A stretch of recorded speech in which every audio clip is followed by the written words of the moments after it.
Hey guys, welcome to Ben Wrenchin. My name is Ben, and today I'm wrenching on this '02 Ford Ranger. It's coming up on 200,000 miles, and the suspension is getting a little loose. So I'll show you how I figured that out, and then today I'm going to start with the sway bar links. I'm also going to be changing out the front shocks as well as the rear shocks, but I'll put those in a separate video. So let me show you what I found, and then I'll get started on the sway bar links. So the quickest and easiest way to check your shocks, just push down on the truck, and you should see it bounce and then come right back up and stop. This one takes a couple rocks, but that's not too bad. But what's even worse is this front passenger side. So that one takes maybe 3 or 4 rocks, so I can tell that that one's bad. And what happens is while you're driving, you go over a bump and this thing feels like a boat. So it's not completely shot yet, but it's definitely ready to be replaced. I'm also feeling some movement from side to side, which makes me think the sway bar links could be bad. The sway bar links are cheap and we're already gonna be in there, so I wanna go ahead and replace those as well. I'll link all the parts I use in the description, but I'm gonna start by jacking the truck up. I'm gonna take off this front passenger wheel and I'll show you where the sway bar link is.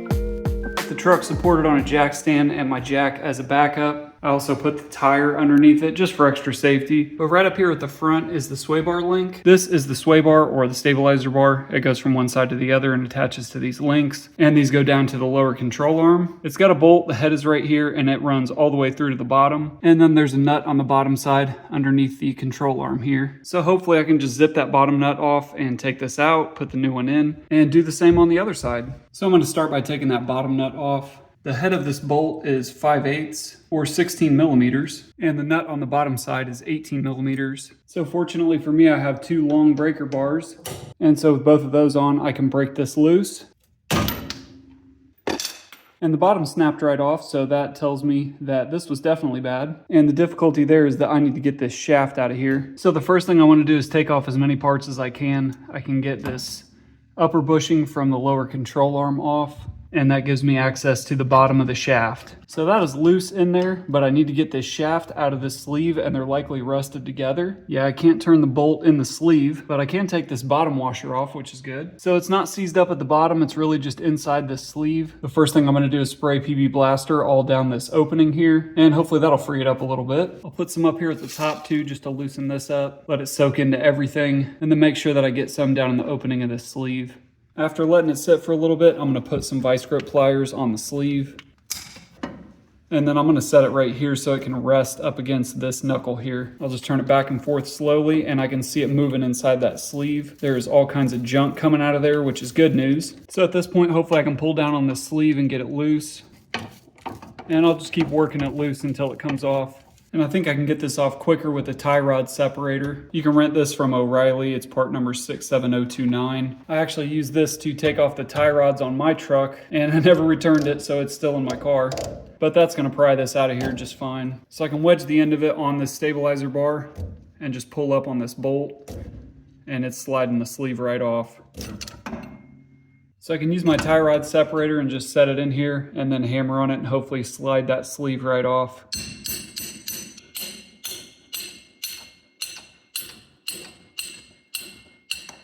So that really wasn't too bad, but now I've got this out. So I want to compare the old one to the new one, so I'm just going to put this all back together the way it came off. It won't really go back into the sleeve very easily, but I got it close, and the bottom side broke off anyway. It actually broke at the shaft on the bottom side, so that is where the weak point was. It wasn't broken yet, I broke it when I took it off, but that indicates that this needed changed out anyway. And that's how everything was on there. So the lower control arm is between these 2 bushings, and the sway bar is between the 2 bushings at the top. There's washers on the outside of each bushing, nut on the bottom, and head of the bolt on the top. The sway bar links that I got are Dorman brand. There's the part number and I will link these in the description. I like Dorman parts because they're made in the USA and these look like pretty good quality. So it comes with a diagram in case you take this apart and then can't remember how to put it back together. So the first thing I see that I like is there's no bottom nut. This bottom washer actually has a threaded portion on the inside of it. And so it actually just threads onto that shaft at the end. So I like that design better. I think that's gonna last a little bit longer. But this looks the same as the old one. The sleeve is the same length. The length of the bolt is the same, and the thickness of the bushings looks about the same. So this looks good. I'm gonna go ahead and get it installed. So I'll need to have this top bushing, the top washer, and the head of the bolt on the top of the sway bar. So I'll slide that through. Then I can fit the bottom bushing for the top side through. It's got a little metal sleeve that fits up through here to give it extra support, which is nice. And then it gets a washer underneath it, followed by the sleeve, and then the washer for the bottom. And the bushing with this cupped side down, that's gonna sit inside this hole, and then I just need to feed this through the bottom and get this threaded onto the bolt. So this is nice that it's made like this because I don't have to jack up this control arm to get this all to connect together. I can get this bottom side threaded on, and then I can tighten everything up at the end. So it's an 1.25 inch 12 point on this bottom side. I do have an 1.25 inch socket that fits on here really well. It's a 6-point socket, so you could use either a 12 or a 6-point socket with this. But I would recommend getting an 1.25 inch socket to be able to tighten this down. The torque spec on this is 20 foot-pounds. So I can use my 1.25 inch socket on the bottom. And of course, the head of the bolt is a different size than the old one. This one is a 9/16. And the only socket that I could find that's 9/16 is a 1/4 drive. So I got to use a couple adapters to get up to a 1/2 inch drive because my torque wrench is 1/2 inch drive. So I can use a regular ratchet and just grab the bottom until this starts to get tight.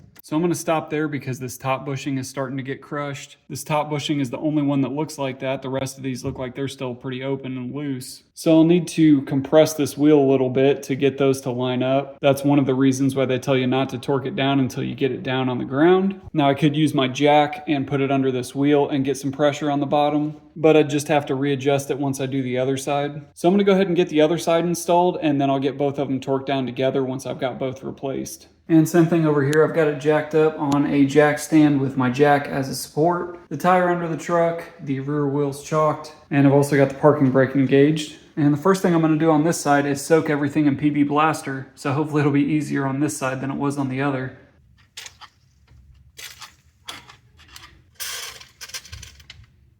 And since I'll be doing the shocks too, I'm going to go ahead and soak those in PB Blaster as well. And the same thing over here, I've got an 18mm socket on a breaker bar on the bottom and a 16mm socket with a breaker bar on the top. And this one's pretty crunchy, but it's moving. And the bottom broke off of this one too. So those are both pretty much rusted through all the way. This nut is rust welded on here and it just snapped right at the shaft. So I'll get my vice grips on this sleeve. And I can see that bolt turning inside this sleeve. So I'll just go back and forth and loosen that up. I can use a ratchet to turn it all the way around, make sure it's really loose. And this one feels looser than the other side did. I can use my small pry bar to try to get this bushing out of the bottom. There we go. So I can use my pliers to get this bushing off. And the problem on this side is that this bottom washer is rust welded to the bolt. So I can grab this washer with my vice grips and then turn this bolt from the top, and that frees it up. And I'll just pull on it while I got these vice grips on here until it comes off. And there we go, I got that off without having to cut it. And that works pretty well too, just grabbing the sleeve with pliers and then turning the bolt as I pull on it. And that actually worked really well. It wasn't the fastest, but it worked. So there we go, that one's out. And just for comparison, there's the old one next to the new one. I'll clean up this whole area with my PB Blaster soaked rag. And the same thing over here, I got this off the bottom. I'll slide the bolt with the bushing and the washer through the top. I'll put it through this bushing and this washer. I'll cinch those up here. Get the sleeve in the middle. This washer goes on next. And then the top bushing for the bottom with the cupped side on the bottom. And this side's a lot lower because I already torqued down the other side. But I can use my pry bar, get on this spring and lift up on the sway bar and push this bushing into place. And I can wedge it up against the frame also and lift up on it. And that gives me enough to push this bushing into that hole. And there we go, I got the bolt to go all the way through. And now I can thread the bottom side on. This one looks a little more crooked than the other one did, so I just want to pay attention to that as I tighten this down. I want to get even pressure on all the bushings, and I won't be able to see this bottom one once I get it tight, but that one looks like it's already getting sandwiched, and those two look pretty loose. So I'll just have to keep an eye on those as I torque this down. So I'll tighten this as much as I can by hand. And this will go a lot quicker with my 1 1/4 inch socket on the bottom and my battery ratchet with the 9/16 socket on top. And it's starting to sandwich down that top bushing, so I'm going to stop there. And with that, I've got 2 new sway bar links on the Ford Ranger.